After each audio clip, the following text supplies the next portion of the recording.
I'm Ebony McMorris, and you are watching Brown Box TV. Well, we are here at the 48th Annual National Black Caucus of State Legislators, and we just left an amazing panel where we were introduced to all 7 state speakers that were Black, and we haven't had it. It was a historic moment. I'm excited because I have Pennsylvania Representative Joanna McClinton with us, and you are the state speaker in representing Pennsylvania, and made history because you were actually the first Black speaker for the state of Pennsylvania. Welcome to Brown Box TV. Thank you so much. So glad to be here. Thank you, Ebony. So here's what I love about you and how everybody fell in love with you. Because when they went around to speak with each state speaker, the question was, how you feeling? And you were like, look, you might as well take your shoes off. This is how I feel in this moment as we are approaching 2025 new administration. But take us back. How do you feel? Like, what were you feeling when you answered that? So it just seemed that we all process things differently, right? We're individuals, you know, we all are leading chambers in different states, but the first 2 people who were answering those questions were both men. And they said, you know, it's not good, but it's not the end. We've been through worse. And they didn't have the same sentiment I had, which was sorrow, disappointment, and almost like a grieving process, because there has never been a woman this qualified to compete for the highest office in our nation. And I'm not confident that we'll have another one this qualified. We'll have more run, but not having this many different offices and be so poised, so prepared, and work so hard for this opportunity, not getting anything, but earning it. So I was personally disappointed. You know, my name wasn't at the top of the ticket, I was at the bottom, but just in a small community. And I was grateful to my neighbors to make out well, but the idea that a woman who looks like me, who is so prepared and worked so hard, could not get an opportunity that she earned, it felt like a slap in my face. When you said that, and we all saw that moment with the way you feel, how do you think, in speaking with your constituents, how did they feel? They are also disappointed. You know, people are feeling stressed. People, you know, had such a sigh of relief in November of 2020 when the nightmare that was finally like a closed chapter, and we thought the end of a book. Turns out now it's going to be a series. We're getting ready for part 2. So my neighbors are also anxious. Right. They're concerned. My friends at church feel stressed because, you know, we just don't anticipate good work coming out of this next administration. We don't anticipate a people first agenda. And so that, you know, startles people, and it makes them literally worried. You know, people in my home, we were all like processing it differently as it unfolded that week, but nobody was like, oh, we're going to get through this. Everybody was just kind of like breathless, taken aback, and really trying to figure out like, how do we move forward, and what's it going to look like? So many unanswered questions.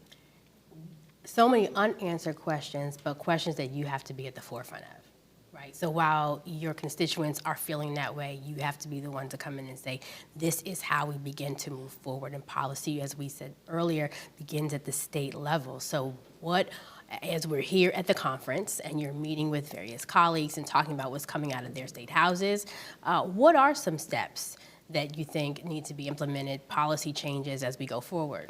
So I got some good ideas from the panel. You know, I think Speaker Jones, right in Maryland, was saying that the more we can connect at conferences like the NBCSL convention, we hear good ideas that, you know, despite our best research and all our news article readings, we haven't thought about yet. So even on that panel, I got some ideas that I want to take back to Pennsylvania for us to mull over and see if some of those policy platforms that other states have achieved can we do, so that we can keep everybody's worries at bay for at least Harrisburg. We don't know about Washington, but that Harrisburg will still work for them and work in a way that they feel an impact as a change in policies. Also on the panel, there was a discussion about language that we use around kitchen table issues. Throughout the election, democracy, every 5 seconds we heard that word.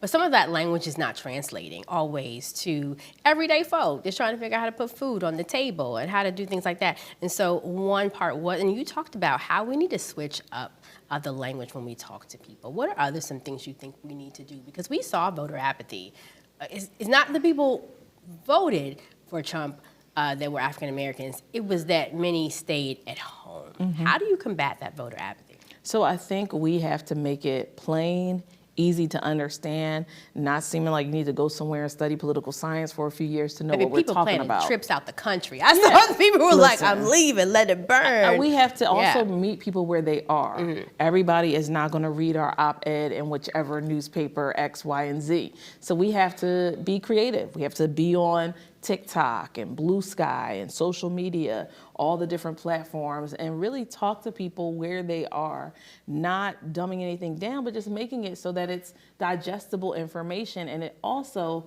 can resonate with them. Pennsylvania was one of the states people were watching very closely during this past election. Now, as we move forward, you're just talking about policy that you want to happen, but what are the things, the specifics that you're gleaning from your other constituents that you actually want to look at implementing?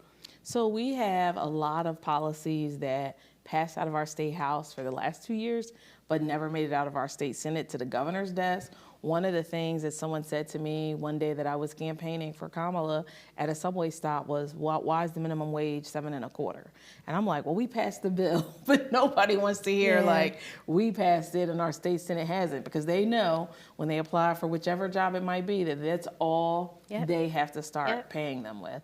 And so I think we have some ideas we can take off the shelf and recycle, send them back through the state house and hope that the Senate will send them to the governor's desk. And then there's some new ideas that we need to take our time, be creative, and realize what will really impact people the most. Where will they be able to say, oh, Harrisburg has worked for me because of this outcome and this result? What are some of the legislative wins, though, that you do want to brag about that you've been able to pass? Well, the best thing happened in church in October.